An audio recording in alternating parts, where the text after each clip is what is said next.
thanks for joining us. You're watching Health Matters. I'm Renee Rouse with the Florida Department of Health in Martin County. Our mission for this show is to give you important and urgent information that affects the health and safety of you and your family. Did you know that every day more than 10,000 Americans turn age 65? And each year, 1/3 of them will experience a fall. As our population gets older, it's important to start taking precautions because many of these falls are preventable. In this episode's big story, we'll meet up with the group Floridians Fighting Falls and show all the great things they are doing to educate Martin County residents on how to stay independent while reducing the chances of a dangerous fall. We have all heard the warnings. We know cigarette smoking is a hazard to your health. Secondhand smoke from cigarettes is equally as dangerous. And while smoking rates among adults and teens have declined in recent years, the practice of vaping with e-cigarettes is a rapidly growing market. In this episode's Health Spotlight segment, we'll sit down with staff from the Tobacco-Free Partnership of Martin County and learn how they're working to coordinate tobacco and e-cigarette prevention in our area. And finally, the pumpkins are out and fall is in the air, as much as it can be for Florida. And that means flu season is here. In our health calendar segment, we'll get you up to date on what you need to know for this flu season. But first, the statistics are staggering. Every 13 seconds, an older adult has to go to the ER due to a fall. Every 29 minutes, a senior dies as a result of a fall. And in 2013 alone, over 25,000 older adults died from unintentional falls. These numbers are dramatic, but there is good news. Most of these falls are preventable.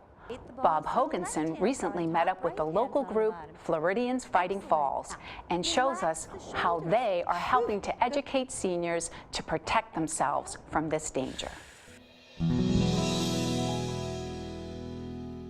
Drop the heel on the right, bend the knees, push. Patricia Edick is trying to find balance in her life. It is important, I think, for me and for all older people, for balance and for coordination. As an aging senior, she says she has fallen in the garden a time or two. Oh, and I just pick myself up and go again. Nothing too serious so far, but she knows it's getting more difficult to stay quick on her feet. That's why 3 years ago, she began the ancient Chinese tradition of Tai Chi. Turning to 11 o'clock, hold the ball. The graceful form of exercise involves performing slow, choreographed movements with your hands and feet. Heel, ball of the foot, toe. But it's not just physical. Very much mental, very much. You absolutely can't think of anything while you're doing it, and you shouldn't. And it completely takes you out on another realm. Sometimes called meditation in motion, the activity is ideal for elders who have uncertain balance or are in fear of falling.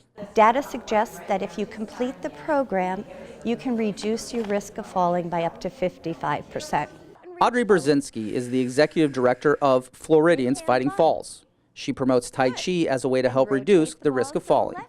Right now, the current statistics are that 1 in 3 seniors 65 and older will fall down each year. And each day, 10,000 people turn 65. A lot of my friends are in that category, and when I just think about 1/3 of them falling down and that it can be prevented, that's what we're all about.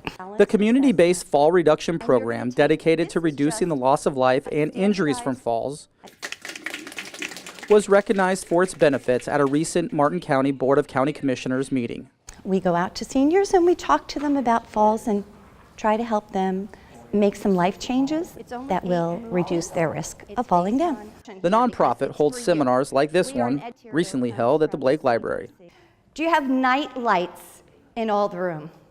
The programs focus on sharing information about how to protect yourself around your home to on-site risk and balance assessments. And then we'll be doing a 4-stage balance test, and that's simply standing on 2 feet, staggered feet, 1 foot, and we'll give the participants the risk assessment and the balance assessments so that they can start the discussion about getting their home MCTV-produced. Audrey and her volunteers also give an introduction to Tai Chi. That it's a mind and body exercise. So it can be very simple or it can be very challenging. For Patricia, the workout helps her stay centered. It's very good for the balance, and it makes us aware of tripping and what we should do in order to safeguard us in that area. And during the night, and when we get out of bed, Audrey reinforces all that. Thanks, Bob. That is some great information. We have all heard the statistics and the warnings for years. Cigarette smoking is a hazard to your health, and smoking affects nearly every organ in your body. It causes a number of diseases, including cancer and heart disease, and secondhand smoke threatens the health of your loved ones. In this episode's Health Spotlight segment, we're going to share ways that the Tobacco-Free Partnership here in Martin County is working with the community to coordinate tobacco prevention efforts and create local tobacco-free policies. We are joined today by tobacco prevention specialist Kim Nash and CEO of the Quit Doc Foundation, Dr. Barry Hummel. Thanks so much for joining me. Thanks for having us. Thanks for having us. Welcome. So we're going to learn a little bit more today about the Tobacco-Free Partnership. Give us an overview about some of the initiatives and some of the things that you're doing in Martin County.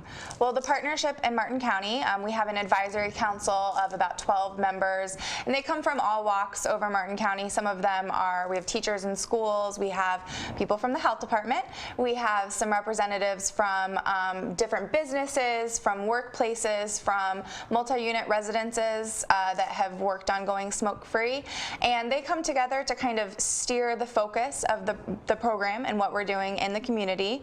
And we work on some basic goal areas. They are smoke-free multi-unit housing. We work on smokeless tobacco and events and venues that are going tobacco-free, as well as recreational leagues, tobacco-free workplaces, and the SWAT clubs here in Martin County, students working against tobacco. Now, you know, folks can just be driving around town and they're seeing a lot of these vape shops popping up and issues related to e-cigarettes, although I don't really feel people quite understand, you know, sort of what's going on with that. Barry, can you fill us in a little bit more about that? Sure. This is something I'm very concerned with as a pediatrician in particular. So probably about 8 to 10 years ago, we started to see these electronic cigarettes that deliver nicotine and other chemicals.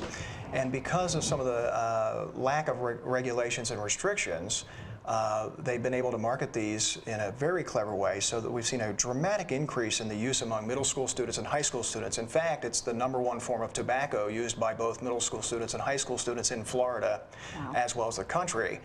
Part of the problem is that lack of regulation. So recently, the FDA took the step to regulate them as tobacco products. They are recreational forms of nicotine, and so that's appropriate. Each of these will be technically a tobacco manufacturer. But one of the problems is, for example, in Florida, we license regular tobacco retailers, but we do not license freestanding vape shops.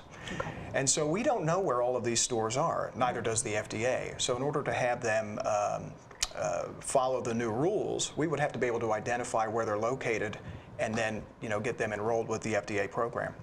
And you know, there's something that I want to clear up, because I think there's some misconception around the use of those particular products, because I've heard people say, oh, you know, they're not as dangerous, and, you know, this is how I'm trying to quit. What do you say when you hear those kinds of comments? More than anything, we have a very long history of a lack of science with new technologies, right? So it took us a long time to sort out the impact of secondhand smoke, for example. It took us 20 or 30 years. Long-term studies on these products do not exist. However, the short-term studies that do exist are already starting to show us some concerns. So, for example, we know that some of the chemicals in the devices are causing asthma-like symptoms, and that's the pathway to emphysema. So emphysema rates may or may not change as a result of using electronic cigarettes. We know that nicotine causes most of the heart attacks, and so if you're inhaling nicotine directly out of a device like that, your risk of heart attacks is probably going to be similar as it would be with traditional tobacco products. There are fewer chemicals in the devices, and the concentrations are lower. So what that would mean for cancer risk would be really hard to sort out until we get some long-term data on that. That would probably be a lower risk, though. Okay. One thing we want to make sure that we get to, because You're doing some really interesting projects. Every time I speak with you, I'm always impressed at some of the things that you guys are out there doing. One of them is the Counter Tools Project. What is that all about? It's just kind of a quick overview. We began work in Martin County last year through the Counter Tools program, which is a national research group, and we went out into the community and we surveyed task force members, our partnership members, and we did partner with Martin County Community Services as well, and we went out to 156 different tobacco retailers here in Martin County.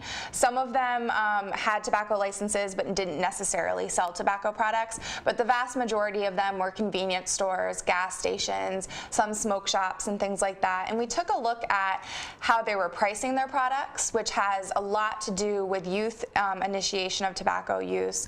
And you know, if youth, they don't necessarily, they're not walking around with a lot of money to be able to buy tobacco products illegally, but they may have, you know, $1 or $2, and when we see tobacco products that are priced that low, that can be their first gateway into a lifelong addiction to tobacco products. So we were looking at things like that, also how they were advertising the products, where they were placing them in the stores, and we were able to gather all of that data last year, and now this year we're trying to take that data and then do something about it to try to decrease the marketing of these products to youth here in Martin County. Excellent. You guys are doing some amazing work. So proud of your efforts. Thanks so much for joining me. Thank you. Now that we are in the fall season, many of us are enjoying the cooler temperatures and thinking about the holidays. It's such an exciting time. We are planning holiday gatherings and outlining shopping plans. But there is something else you should be adding to your to-do list this season, and that is getting a flu shot. Getting vaccinated is the best way to reduce your chances of getting the flu. And the good news is the vaccine is readily available in our community at local pharmacies, doctor's offices, and retail stores. The CDC recommends that everyone over the age of 6 months be vaccinated, and vaccination is especially important for those who are pregnant or have chronic health conditions. There are a few changes this season. The CDC is recommending that people only get the injectable flu vaccine. The nasal spray vaccine is not recommended because of concerns about its effectiveness. In addition to the vaccination, remember the basics of prevention. Wash your hands often. Cover your cough and sneeze. Stay home when you are sick, and be sure to exercise and eat nutritious foods. Even though our rainy season is coming to an end, water can still puddle up around your home. And standing water is a mosquito's best friend as it allows them to breed. The common Aedes aegypti mosquito hangs around your house and can carry and transmit many different diseases, including dengue fever, chikungunya, and Zika. Recently, we met with Kylie Zerbel, who is the new mosquito control manager in Martin County. She says in Florida, it's always important, no matter what time of year, to protect yourself against these pesky creatures. So the reason that this specific species is so problematic is that it is highly associated with human behavior. So it's the species that we find in our backyard. So it will breed in small containers. It can breed in a tiny little bit of water, so something like a Coke bottle top, or in our potted plants, in that little dish that's around them.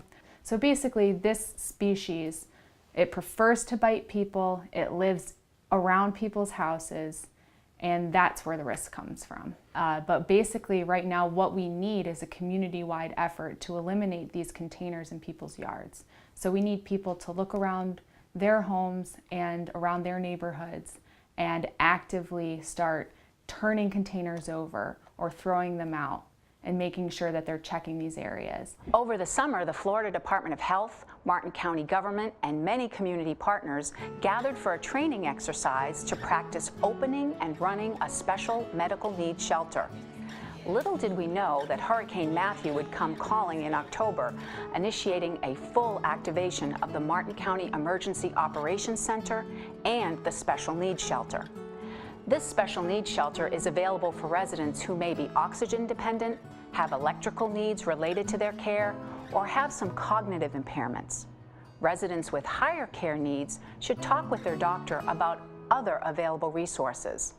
Registration for this special shelter is required through Martin County Emergency Management. To learn more about the special needs shelter, go to the Martin County website at martin.fl.us and type in special needs to the search box. Or go to the Florida Department of Health in Martin County's website, martincountyhealth.com, and click on the Emergency Preparedness link under Programs and Services.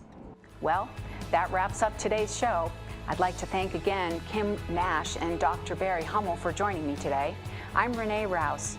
Thanks for joining us. And remember, your health matters.